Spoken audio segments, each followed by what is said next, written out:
मित्रों नमस्कार। मैं पीसी विश्वकर्मा मोटिवेटर। मैं आज का विषय है मेरा कि आप जाते हुए साल की विदाई और आते हुए साल का स्वागत कैसे करना चाहिए। मैं उसमें आपको बताता हूँ कि जो जीवन में आपके गुणात्मक में सुधार कर सकता है। पहला कि आपके घर के अंदर जो भी पुरानी चीज़ें हैं, जो 5S का सिद्धांत है जापानीज कल्चर का, पहला कि जो अनवांटेड चीज़ें हैं जिनका उपयोग बिल्कुल नहीं है उसको आपको हटा देना चाहिए। यही चीज़ इंडस्ट्री पे लागू होती है। ऑटोमोबाइल नौकरी में आप जब जाना चाहते हैं तो आपको ये पहला काम बताया जाता है कि जो अनवांटेड चीज़ें हैं, जो ज़रूरत की चीज़ें नहीं हैं, उनको एक जगह इकट्ठा करो डिस्पोजल के लिए।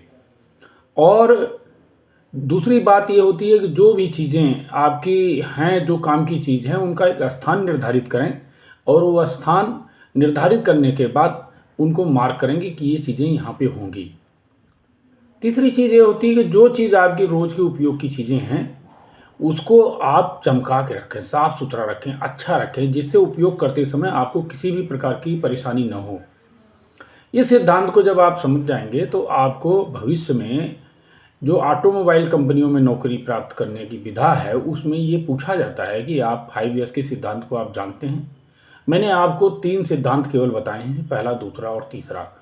और अगले अपने वीडियो में मैं फिर आगे की बताऊँगा। इसलिए नए साल में आप नया प्रण लीजिए और ये सुनिश्चित कीजिए कि सही चीज़ें घर में रखी जाएँ, अनायास की चीज़ें बाहर की जाएँ, जिससे साफ़-सुथरा रहे और साफ़-सफ़ाई रखी जा सके।